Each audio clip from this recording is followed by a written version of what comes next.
নমস্কার বন্ধুরা, কুহুস কিচেনে আপনাদের স্বাগত। তো আবার আয়া পড়ছে আর একটা নতুন রেসিপি লইয়া। তো আজকে তোমাদের দেখাবো আমি বেবি অনিয়নের সবজি। তো আমি কিভাবে তরকারিটা করি শুরু থেকে লাস্ট অবধি দেখবা, আর স্কিপ করবা না। আমার চ্যানেলটা কিন্তু সাবস্ক্রাইব করে দিবা, তাহলে নতুন নতুন ভিডিও তোমরা মানে দেখতে পারবা। আপলোড যখন করবো সরাসরি দেখতে পারবা। তো দেখো আমি পেঁয়াজটারে সুন্দর করে ছইলা লইছি, লইয়া নিয়ে ধুইয়া টুইয়া এই যে মাঝামাঝি একটা আর লম্বা লম্বি একটা কাট লাগাইছি। তো সম্পূর্ণটা নিচটা তল দিয়ে দিবা না, মানে যেদিকে শিকড়টা থাকে পেঁয়াজের সেই মুখটার দিকে তোমরা লাগাবা না, পেছনের দিকটা দেওয়া।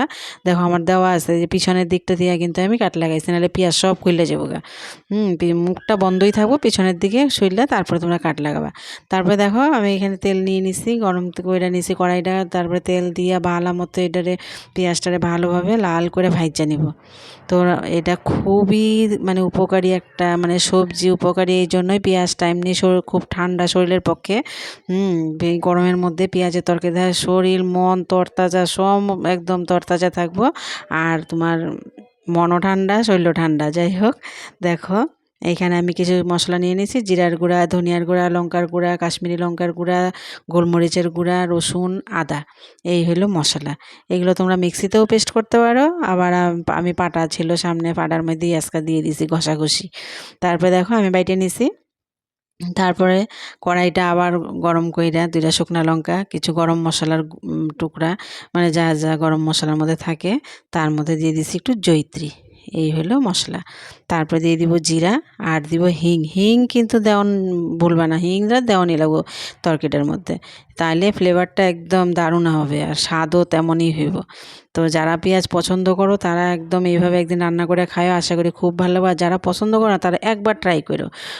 তারপরে তো বুঝতে পারবা তরকারিটা এতটাই টেস্ট হয়। তারপরে দেখো আমি এখানে পেঁয়াজটা লাল লাল করে ভাজা লইতেছি। ভাজতে ভাজতে যতক্ষণ না কাঁচা গন্ধটা যায় ততক্ষণ ভাজন লাগবো। তারপরে যে বাটা মশলাটা, একসাথে যেটা মানে বাইটে রাখছিলাম এই মশলাটা, তারপরে এই মশলাটা দিয়েও ভালোভাবে কষান লাগবে যতক্ষণ না কাঁচা গন্ধ দূর না হয়। তারপরে দিয়ে দিছি কারি পাতা। কারি পাতার তেলের মধ্যে দিলেও হয়, তেলের মধ্যে দিলে সেই ফুটে হাতে উতে সেই লাগে। তো এর লেগে আমি মশলার মধ্যেই কষানিতে দিয়ে দিছি, ফুটবে না। তারপরে দেখো টমেটো বাটা দিয়ে দিছি, টমেটো বাটাটা দিয়েও ভালোভাবে কষাইতে লাগবে। লবণ দিয়ে দিছি স্বাদ মতো, তোমরা আন্দাজ মতো দিবা লবণটা। হ্যাঁ, তারপরে হলুদের গুঁড়া দিয়ে দিছি, দিয়া আবার এটারে ভালো মতে ভাজন লাগবো, কষান লাগবো। কষাইতে কষাইতে একদম সুন্দরভাবে একদম তেল ছাড়বে, তারপরে দিয়ে দিব অনিয়নগুলো। তা একবার অবশ্যই ট্রাই করো, কিন্তু আমার রেসিপিটা দেখা হোক বা তোমরা এটা খায় দেখো, দারুণই মজার একটা রেসিপি আর কি। তা যাই হোক, এই পেঁয়াজগুলো দিয়া এখন বাজারে ছোট ছোট পেঁয়াজ সেই উঠছে। তো আমি বাজার থেকে কিনে আনাইছি, আনাইয়া হ্যাঁ এই যে পেঁয়াজের সবজিটা আজকে তোমাদের সাথে শেয়ার করলাম। তো এই দেখো, তারপরে দিয়ে দিব একটুখানি তেঁতুল গোলা জল। তেঁতুল গোলা একটু টক টক লাগবে, বেশ খাইতে আরও বেশি টেস্ট। তেঁতুলের গুঁড়া কিন্তু বেশি দিবা না, তাহলে কিন্তু পেঁয়াজের চাটনি হয়ে যাবো গা। অল্প একটু দিবা ঘুরাইয়া। তারপরে ভালোভাবে এটাকে নাড়াচাড়া কইরা, হ্যাঁ, আর পেঁয়াজটা ঢাকাঢাকি করে বানাবা একদম, যাতে পেঁয়াজটা সিদ্ধ হয়ে যায় আস্তে কম আছে। ঢাকাঢাকি করে বানাবা। তারপরে দেখো দিয়ে দিছি লাস্টে কসুরি মেথি।